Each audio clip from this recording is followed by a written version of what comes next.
Hello and welcome to the Car Care channel and welcome to the Tundra video. This is a 2024 Toyota Tundra hybrid. This is a 2007 Toyota Tundra or the previous generation Toyota Tundra with a proper V8.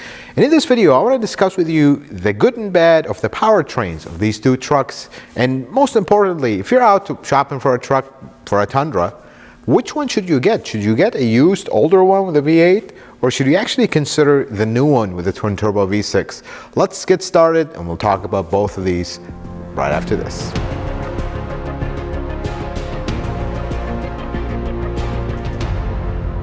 Let's start with the previous generation Tundra, where this generation ran from 2007 all the way to 2021. You have a few engine options here actually. You have the 5.7 3URFE or FBE if you have a flex fuel one, and then you have the 4.6 liter V8, the 1URFE, and then in the very early years you have the 4.7 liter just beautiful 2UZFE. It's such a beautiful engine. If you find one in good shape in the early years, that's actually one to get. But in reality, the most common engine in this generation Tundra is going to be the 5.7, the 3URFE, and they're so similar to the 1UR, and the 4.7 is really difficult to find, and it's only like a year or two. But let's focus on this engine, what's good and what's not good about it. The first thing about it is loud. That's one of the things with these engines, folks. This was the early chain engines.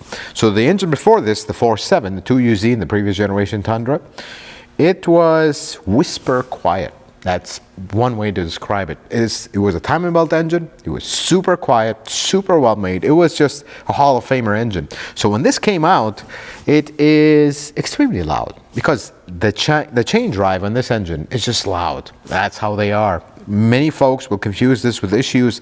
This is actually a loud engine. And some of its mechanical construction, at the time when this came out, this was cutting edge in 2007. So this has dual VVTi, 4 cams, 4 VVTi gears. It does have 4 timing chains. There's one between the gears and one that goes from the one intake gear all the way to the crank on either side. It was oil controlled, and a very sophisticated oil control. It had the oil pump on the nose of the crank, which was very cool at the time. It was kind of the latest and the greatest. But fast forward to 2024, this is very old technology. And something about this engine, it is massive. It is a very big V8. When you have it sitting on a stand and you look at it, it's a pretty big V8. The reason for that is it's overhead cam, so the cylinder head's very wide. This is actually a 2-piece cylinder head. And for the most part, it's not a very difficult engine to work on, but because of access and because of these certain problems that they have, they are semi-DIY. This is the best way I'm going to put it. Working on this engine in 2024 shouldn't be a scary proposition, but it's still involved. The one downside I see about this engine is the front area. They have a very strange, and this is all the iterations of the UR engine, they have a very strange bypass hose and a heat exchanger in the middle. They don't run through the engine, they run external. So if you look at the front area of the engine and the side, you have so many coolant hoses running on top of the engine, making access to basic tasks extremely difficult. That was the one downside about this engine. And the other thing is, they did have issues with oil leaks. They did have issues with some rattling from the chain, from the timing chain tensioner. And actually, the early years, we're going to talk a little bit about that in depth, they had some valve spring issues. But other than that, this engine, this particular engine, is actually a good engine if you take care of it and you're aware that down the road, you're going to have a few things that may add up to high costs of repair, but we're talking very high mileage. With some of the oil leaks can get pretty expensive. The chain tensioner can get pretty expensive to replace, but they are solid for the most part, except the first 2 years, and we're going to talk about that in a little bit. Then we look at the 2024 model, engine-wise. This has the V35A FTS, a V6 twin turbo. Now, let's talk about why they went from a V8. They went away from V8. Basically, everybody in the automotive industry is moving away from V8. Folks, there's 2 words for that: emissions and technology. See, back in the day when that V8 came out in the old Tundra, your top V6 couldn't even break 300 horsepower, and it was very pushed. You could not really, they did not have the technology to do it well. Yes, turbocharging was starting, and there are specific performance engines. Somebody will jump in the comment and say, yes, there are V6, but not for everyday cars. Not the Toyota way, where they want things relaxed to be reliable. But come 2024, we can actually achieve that. And emissions was the biggest thing, not gas mileage. That's the mistake. If you assume that we're going to get a smaller engine here, we're going to get better gas mileage, that's actually not the case. If anything, at least to me, in my driving, they both get the same gas mileage, this even being a hybrid. That's just the reality of it. But emissions is where it's at. This V35A, it, for lack of a better word, did not have a good start. That's just the truth have to be said. It did have a few issues. We're going to talk about them in depth a little bit later in the video. But let's talk about some of its mechanical construction.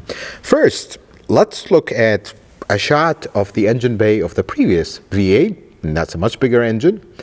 And let's take a look at the V6 engine shot. It's very easy to notice that the V6 looks a lot more complicated than the V8, and it is. The problem is, you have the engine sitting all the way back. You have actually decent space in the front. You do have this coolant bottle that is in the way, but once you kind of look behind it, there's actually a lot of space, but the engine is pushed so far in that it gives it the appearance that things are cramped, and they are. And the other thing is, with this engine, it is a twin turbo V6. So you have, instead of the very difficult exhaust manifolds to get, now we have the very difficult exhaust manifolds to get and the turbo attached to them. And it's all one entire housing. So the sides are still extremely difficult to access. And then the top, because this is a turbocharged engine, you have the intercooler that sits at the top. It is just a giant unit. So in the LS500, when this engine came out, it was actually two separate units, which I feel like would make life easier. Here, it's just one giant unit. Liquid to air intercooler, which is really cool, and it's what you want. But it adds a lot to this truck. And the other thing is the cooling system here is, it's not really complicated how it works, but it's complicated how it's laid out. First, you have 3 radiators in the front for extra cooling, because this is, and you have each turbo has its own radiator. There is a lot of coolant hoses, and this being a hybrid, you have the inverter that sits right here. It takes even more space. Access is a problem in this particular engine. That's the only thing I wish they would have worked on a little bit better, because otherwise this engine is cutting edge for 2024, folks. There's a lot of little details. The dynamic force engine, ever since it came out of the 825 and now in this, it's a really big deal.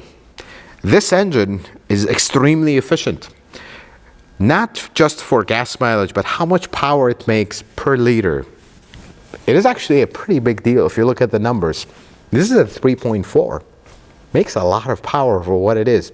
And the new hybrid system, the 1MHV, in case you're not familiar with what the hybrid system, although you can get this with non-hybrid, this is not a Camry hybrid or a Prius or RAV4 hybrid. This is completely different. This is a truck. It's meant to assist. It's not really meant to get you better gas mileage, although supposedly it does, but not a big deal.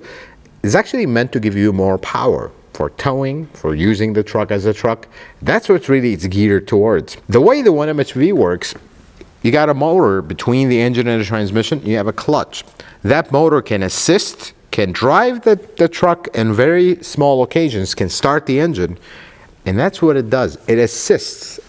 It can drive the truck, but for a very short period of time. But the main purpose of it is to boost this truck to have more power, not really to get a better gas mileage. I hope you get that image. Emissions, though, that is a huge deal, because every time you stop at a traffic light, the engine will shut off, and when you take off, it'll actually take off in EV modes for a little bit, then the engine comes on. The best thing about this engine is, or this powertrain with the hybrid system, is how smooth it is. This is the first generation. Like in 2022, when it came out, it is the first generation. And it is very smooth, and that is something they got well. Let's talk about a small observation here. First of all, the quality of things. I actually did have some concerns with the quality of the Tundra itself on the outside, which we're going to talk about a little bit later. But under the hood, I am noticing things are getting a little better. I still see the quick disconnect coolant hoses that I really dislike. They're all plastic. They seem decent quality. They still use the nice, but a hose and clamp would have been better. When I see this stuff, it's like, this is not a good idea for longevity. You won't see stuff like that, for example, in the old Tundra. But at the same time, there are a few interesting stuff. First, this is a V6, that's a V8. That has one air filter. This has two. Then two mass airflows, because each bank has its own air filter and its own mass airflow. And that kind of adds to the whole complication of the thing. And then the cooling system. You have three cooling systems in the hybrid. In the non-hybrid, you only have two. But the one thing that is interesting is the bottle here. They were so proud of this, that it was an integrated bottle for both systems. I think that's a terrible idea, because should something happen to this bottle, you have to drain both systems, and you have to bleed both systems, and it's going to add a lot of cost just for making this bottle one unit. But the hybrid one is a separate one. And the good thing is, this being a hybrid, it's not an electric car. They both use the same type of coolant, and that is, I suppose, is nice.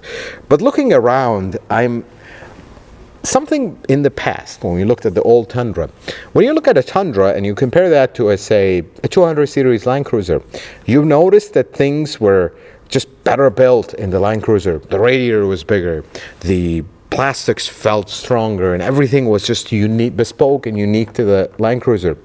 But when we looked at the LX 600, that's only 300 series Land Cruiser, and I look at this, I'm starting to see a very closer cross. And that is something we're hopeful for.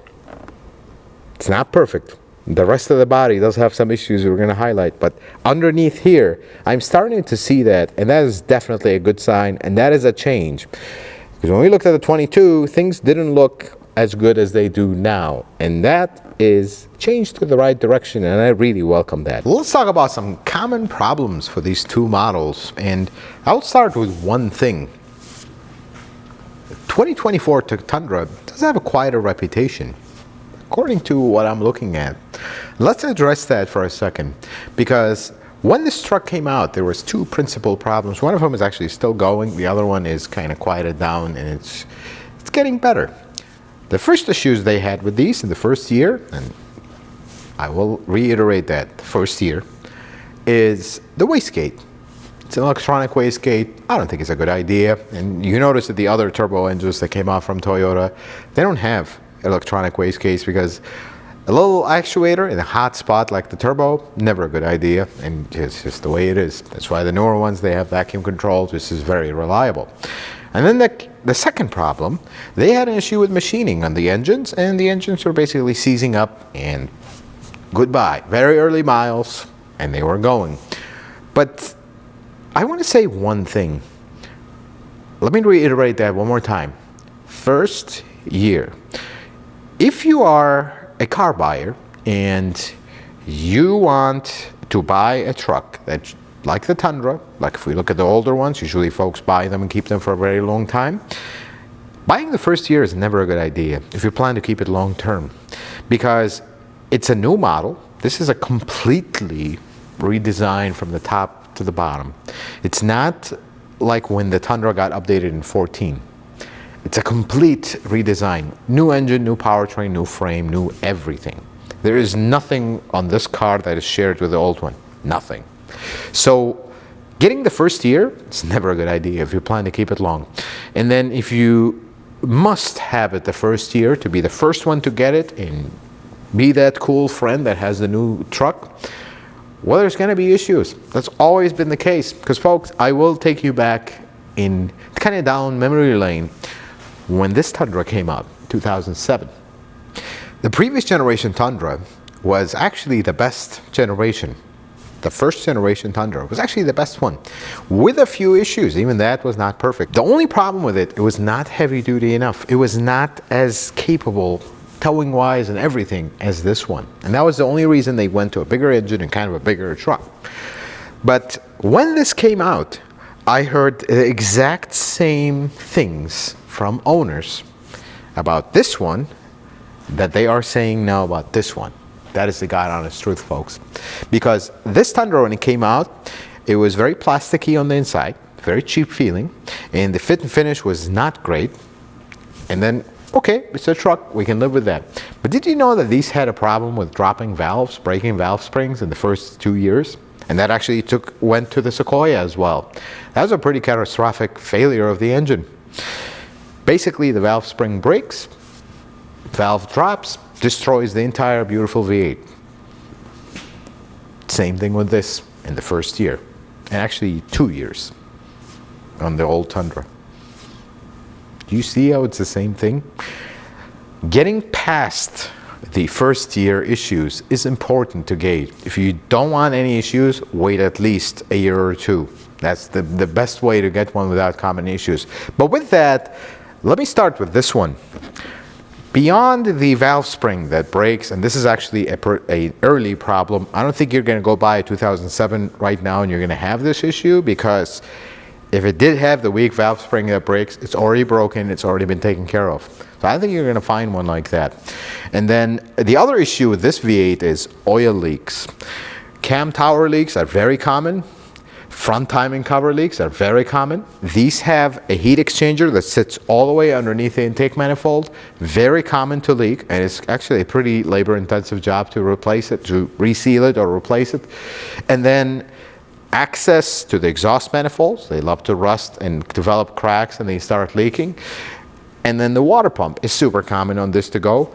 Every engine has its common problems, folks. And I did a detailed video of common problems of this generation Tundra. I'll leave it right here. If you want to know every little common problem and how to check it, I'll leave that right here.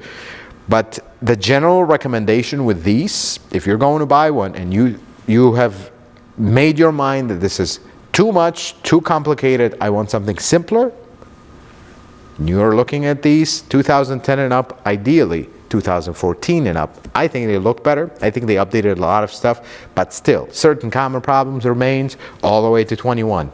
And then right around 2019, this is another uproar from the owners. They removed the external transmission cooler. So if you tow, now you have to add a transmission cooler. If you start seeing temperatures over 240, 245 on the transmission, you have to add the transmission cooler because they removed it. That was another thing people got upset about. So nothing is perfect in life, folks. Everything has its ups and downs. I think the biggest positive of this truck is it is simple to work on to a point. Not as complicated as this one. It's not as high-tech, but it's still, access is a problem. They have a lot of oil and coolant leak problems, and that is one thing with them. So the biggest thing with these, though, it's the same one thing that will be a deal breaker immediately, is rust. The frame on these, it loves to rust, and that was one of the things you really got to watch for. You buy a rusty one of these trucks, it will be just a very bad experience. So you got to watch out when you go, especially when you go buy the older ones. The newer ones are a little better, even if they're not taken care of. It hasn't had the chance to rust badly if you live in the rust area. Now moving on to the 24. Avoid the first 2 years. As simple as that. If you're going to buy a used one, and if you're looking to buy one, this should be around the year where you start considering buying one, because they've already worked through their initial issues. I've reviewed the 22, the 23, and the 24. And this is actually a 24. I do notice the little changes and a little difference in this one, and that is a good thing. Usually, in the past, we used to say wait 6 months. With how complicated cars have gotten, and that have to do with emissions, have to do with a lot of things, it did take them actually a full 2 years to see a difference. However, things are not perfect. The biggest problem I see with this engine is it is extremely complicated. How it's sitting in the truck. Access is a big problem. For example, simple spark plug replacement. You have 8 spark plugs here, you have 6 spark plugs here. The spark plug access in this is a little tight, but it's not bad. It's very DIY friendly. You can actually do it in your garage. It's gonna be a little bit of a stretch for your back. It's gonna be a little bit tight on this side, especially with the coolant pipe, but it's doable. But on the new truck, things are very tight. And that has to do with how high-tech this engine is, how much cooling, the traditional cooling system that it has, and how far it sits back in the truck. Let's take a tour on the outside and the inside of both these Tundras to see what actually changed. A lot have changed, of course. This is an 07, it's not the 21 model. But the biggest thing is we're standing right next to it. So up to 21, these were not locking, and everybody wondered why that is. One of the theories was they didn't want to run a cable in the bed, which makes assembly a lot harder. But if we look at the new one,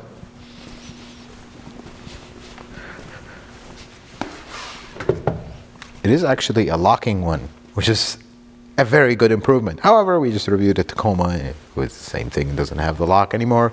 But looking around the front, and this was a very early one, and I intentionally got the early one so we can try to compare them fairly.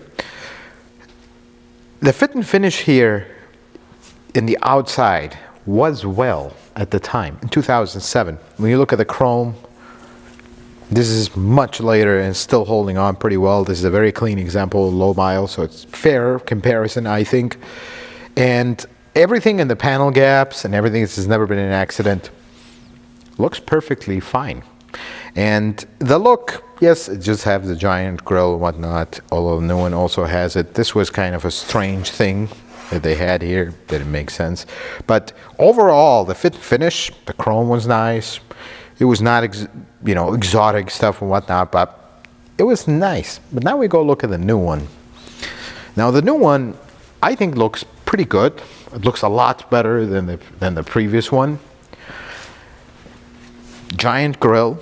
Of course, this has a lot of technology. You have the fog lights here, and you have all the grille shutters and all the goodies. You have the multiple radiators in the front and all that, and the LED headlights. That obviously is period correct. But what I don't like here is these trucks have gotten pretty expensive. And we look at the original 2007, the first one from the previous generation. It was, well, everything was fitting fine, the paint was nice and everything. But if you look at the paint on the grille, I mean, for as expensive as these trucks are, we could really do better here. And then this is what I don't get. So this particular trim is a platinum with a TRD package. Let's focus on the small D. I feel like this was not very well thought out. So this is gray, silver, however you want to call it. It's really horribly painted. Truth has to be said. It says TRD here, reflecting the package. But then this is a dark chrome. And then we get underneath here, it's a completely different chrome. And then this is a different shades right here. And this painted black, it's horrible paint quality. I really wish they would do this better. And then these Tundra lettering, which was added on, this is a kind of an accessory. It's bright chrome. I don't know, there's a lot of different colors and materials here. This is just kind of flat black. This is flat black. This is kind of shiny black, horribly shiny black. And then this is gray, and there's a lot going on. That's the only thing.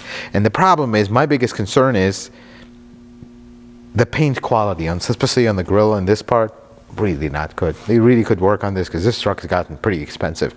Otherwise, I really like the way it looks. I think it's a huge kind of departure from what they were. Of course, the Toyota logo is blue because this is a hybrid model, not a full hybrid model, but one MHV will consider it as a hybrid. But the interesting thing is, and this is where you notice how the tech comes in, this part right here, that's where the radar sensor is. It's kind of surprising that they put it so low. Usually they put it right behind the Toyota emblem. I suppose they put it there for the models that are factory lifted. But interestingly, this says do not paint. Because of course, if you paint that, we have problems because this is actually a radar sensor. You don't want that. And 360 cameras right here. Speaking of cameras, this has a lot of them. Let's wrap around to the side. So they added this, which kind of tells you what engine you have or what option you have. This is the iForce Max, which is the hybrid one right here, and TRD Pro will say TRD Pro. Another quirk of the 2022, the first year, the TRD Pro was reversed on that side. They had a little issue with the supplier or whatnot. But another thing that I just don't understand is the paint quality of this piece right here. It is just really not good. Truth has to be said, it's just, they could really do this better. The paint itself is decent, it's good, but I'm noticing something. Do you notice this giant buckle and comes up? This is an intentional design to make it look like it is like wider than it is. This is something we're seeing with the automotive industry. But you look at the old one, there is nothing. Just comes right down. There's one line that goes all the way across. That's it. Things were actually simpler in the old one. And moving on from that to the doors. Very simple door till you get here and it comes up and down. But actually, this is very similar to the previous one. If you look at the previous one, door actually has a line here where the new one doesn't. It comes down and it kind of goes in and then comes back out, and it says Tundra. We don't have the big body side molding here like the new one, which is kind of an interesting touch because body side moldings are going away. They do say the trim here, platinum, which is pretty cool. Mirrors are about the same size. This appears bigger, but they're actually pretty similar in size, which is nice. I'm glad they didn't do that. This one does stick out a little bit more than the previous one, but I don't have concerns with the mirrors. Newer cars, the mirrors are getting smaller and smaller. In a truck like this, you do want a big mirror, which is nice. Now, this does have another camera here. This has the 360 camera. And then the biggest thing is this. I do not like this because I think it intrudes on your view.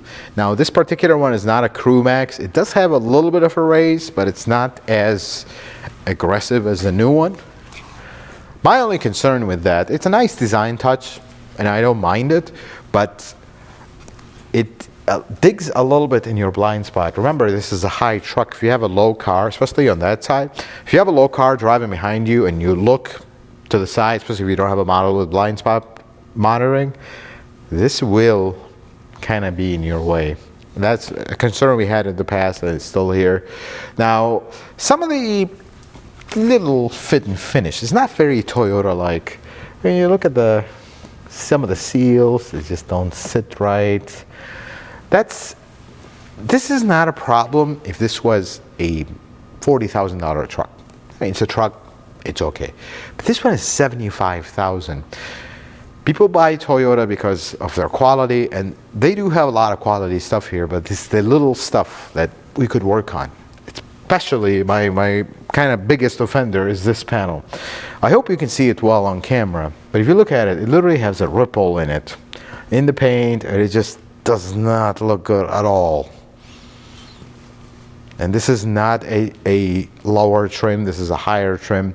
We could really work on some of the paint quality here on this particular panel, not the body panel, but this could be a lot better. Now, going to the bed, and this is kind of the most important thing. I really like this. I think it's one of the coolest things. The bed.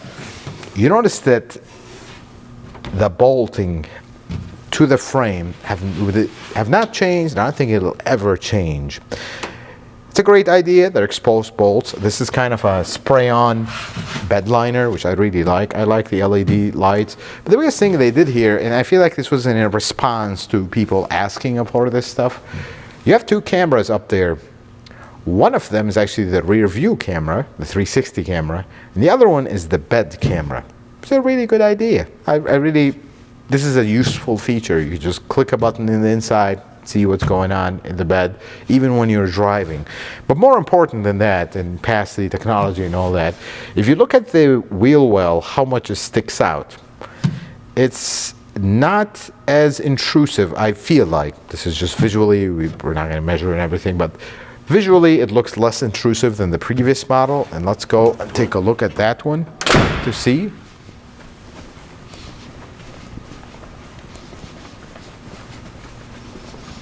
Now, one thing about this particular car, and this is another thing that we talked about with rust. Another common thing with these was rust. You notice this bed, it is speaking of rust. Folks, this was another common thing with these with the early years. This is a pristine model with 70,000 miles. Very well kept. The frame is very clean, but we have this rust on the bed.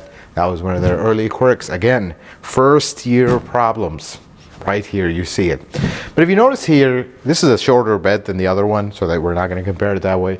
But the protrusion of the wheel well is definitely larger here, and you see it. So function-wise, I feel like they improved on the bed, and that is nice. Nice to see, and I hope the new bed doesn't end up being like this in the future. But that, I guess, time will tell. Well, let's check out the interior, starting with this one.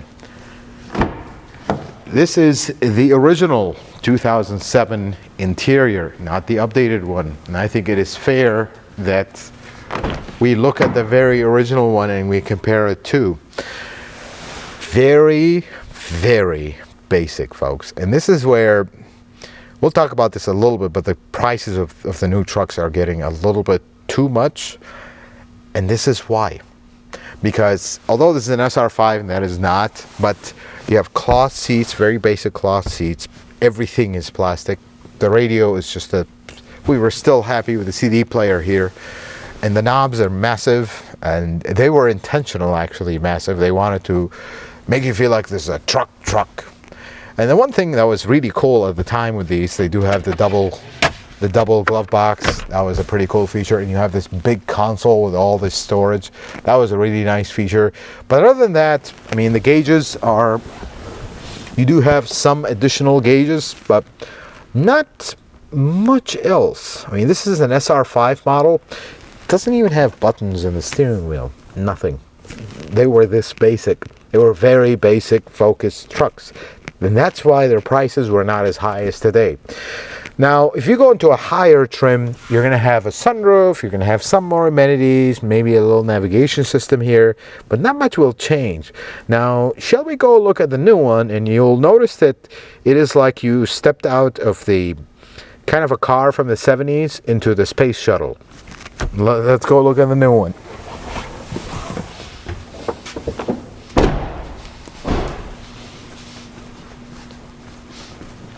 And we get into the new one.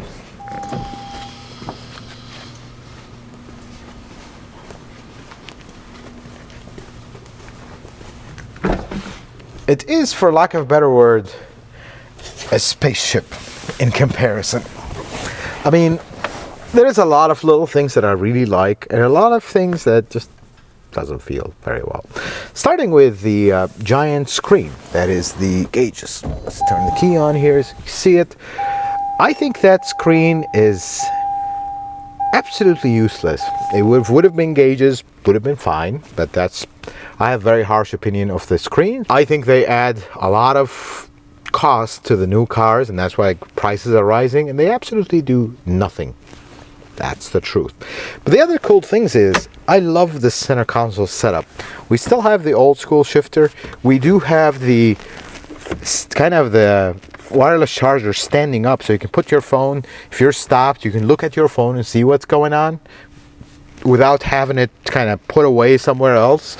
I love this center console. See, newer cars, their center consoles are getting smaller and smaller and smaller. This one is massive, and that's how it should be. And the best thing about it is, one of my favorite features, you don't have to open the whole center console to access something. You can just roll this and you can actually get into it without disturbing your passenger. That is pretty cool. Something they really did well here is you don't have the double glove box anymore. You only have one, which is very small. But they have a lot of storage pockets in the doors, here, in the back. I think they did that part well. Now, it is not very difficult to see why the costs have gone up. When you have a screen there, you have a massive screen in the middle. HVAC controls are still basic and push button, but they're actually auto dual zone HVAC controls. So There's a lot going on here. You have accent lighting here. You have really nice materials. I mean, if you get into the Platinum of that generation or the higher trims, they were not this nice. But still, there's a lot of features here that if they were not there in the high trims, nobody would miss them. That's one thing have to be said. That's why the prices have gotten very high. They are nicer trucks, but again, those that want just a basic transportation truck, they kind of have to contend with some of these options that add to the price of these trucks. So let's answer the most important question. You're in the market for a truck. Should you go and buy a used 2020, 2021, even a 15, 16, 17? Or should you go and buy a 2024 brand new? This is a very tough question because there's a lot of things that will lean you one way or another. So let me try to answer some of those typical questions that I think you should ask yourself. The first thing is, what are you going to use the truck for? Because if you're just going to use it as a truck to haul things, use it as a work truck, the answer is simple. Get the old one. Because they were more, not more rugged, but more truck-like. They have leaf springs in the back. They're not really the most comfortable in the world. They're bouncy, and that's just the side effect of leaf springs. They're more tried and true. Everybody's familiar with them. The engine is known. You kind of look for the common problems and we're good. They're not as refined, and the interior is very plasticky and cheap and doesn't really have many amenities. And that's perfectly fine for a work truck. But if you're buying it for personal use, then you're going to come with the next question. Do you want a nice truck where you're going to use it as a family truck? Or are you going to be just driving alone and you really don't really care about ride comfort? Because there is one thing that this generation does really well over the previous one, and it's an immediate difference, is the ride quality. This has coil springs in the back. And initially, some folks will say, well, trucks should have leaf springs because they're heavier duty. And they are. But there's a downside to that. This rides incredibly better, and it's still as capable. This is just how technology have caught up. In the past, you could not really get coil spring suspension to work as good as leaf springs in this type of truck, but now you can. And we have this that is still as capable, if not more capable than the previous one, but it's very comfortable. And that if you live with it every day, you're a contractor, you want a truck, you use it occasionally for household stuff, or you tow your boat, or whatever the case may be, this is a lot more refined. But unfortunately, that refinement come at a hefty price. I mean, the prices for these have gone up significantly because of what they have. Let's talk about that briefly. When you go to the 2021 model, stock MSRP brand new, you could top out maximum trim with every single option available. You're right around the $60,000 range, somewhere around there. Now you max out this Tundra, the capstone, you're deep into the mid-80s with everything said and done. That is a lot of money for a truck. Now, of course, not everybody is going to buy the capstone. And personally, I've driven every single Tundra now. I think the TRD Pro is the nicest one. This particular one, Platinum with the TRD off-road package, I think is really nice. It's still very expensive. It is a hybrid model. I love this very cool color.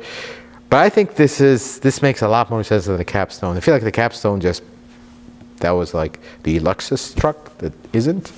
Because other than the seats and a few little options that you can add, it's really exactly the same. So it doesn't really justify the price. But this truck as it sits is $75,000. That is a lot of money to pay for a truck. But where they make up that is on the inside. The outside, it looks pretty cool, although, as we talked about, there's a few things that are not very nice.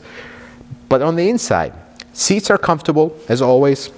This Tundra is one of the most comfortable seats, the old one, and the new one continues that. But I think the amenities and the little attention to detail and the things that they did here is what makes the difference. I love the infotainment system location. Yes, it's a little glitchy, but I hope updates get that better. But the big screen, it's a bold move forward. The Tundra never really had high tech. Even in 2007 when it came out, it was not the techiest product in the Toyota line. There was models that had better tech. And then the array of options you have. And beyond the options and the gizmos, as a functional truck, I love the stores that they have. I love how the little things that you can select a trailer, they have really good options for that. The cameras are really useful. They're not just gizmos. And just the way the truck feels. And the biggest thing is the V6 twin turbo was not a downgrade. Yes, this V8 might be more of a sensible option. We don't have turbos, we don't have complication. It's a simpler option. But this, if you're past the complication of it, is actually more powerful than the V8. And it feels more powerful. It picks up this giant truck and goes very quickly. Now the hybrid model. The hybrid model, to me, I'm on the fence on, because I love the technology and how well it works, but I feel like folks are going to buy it for the wrong reasons. If you are looking for better gas mileage, let's just sum this up. It's never going to happen. This is a very heavy, giant box going down the street. You're not going to get impressive gas mileage out of this, kind of like going from the non-hybrid Sienna to a hybrid Sienna. The gas mileage difference is huge. Not this, because this system is actually not meant for that. It's meant for kind of a boost in power, not in gas mileage. You'll get a little bit, but not much. So if you have one of these old ones, which one of their downsides is they are horrible on gas. That's just the way. It's a very old school V8, and it's a giant heavy block going down the street. So gas mileage in the old ones were not good, but so is the new ones. It's just the God honest truth, folks. It's a little better, but still. Let's put it this way. 15 miles a gallon to 60 miles a gallon is not exactly a huge improvement, because in our testing, that's the best mileage we got in normal driving and whatnot. But getting back to the hybrid system, if you're really going to have heavy towing and you would like the truck to be powerful and just kind of quick on its feet, consider the hybrid one. Otherwise, the regular one is plenty and just sufficient. That's the way I'm going to put it. You're not going to really miss the V8 in that department. And in case you do miss the V8 burble, this does have the fake sound. I actually think they did it well, but I just wish it was an option for you to turn it on and off. You don't have to go with the scan tool and all the mess. I wish they would have at least done that. Folks, to summarize everything, if you are an old school person, this may appeal to you better, simpler. It's not perfect, let's put it this way, but if you're careful shopping for a used one, you're actually going to have it, enjoy it, and it's going to be a good truck for you. If you are more into technology and kind of good features, I think this will appeal better to you, and you will not miss the V8 here, because that engine, as complicated as it is and a few downsides to it, it's actually a good engine. I think they did a good job switching from the V8 to the V6. Of course, skip the first year or the second year, go with the 24 and up. I think you won't have the issues, and I think at this point, hopefully they've worked most of the major quirks. There will always be little things. That's just the way it is. The fit and finish on the outside is not impressive. It was the same thing with the other truck, but again, this has gotten pretty expensive. Things should be better, and that's the only concern I have with the 24 model. Folks, I hope this video was helpful and informative. I hope you learned something new. If you like it, consider giving it a thumbs up. If you're not a subscriber, consider subscribing to the channel. Check out some videos. Until the next video, folks, may the Lord bless you and keep you, and you have yourself a wonderful day.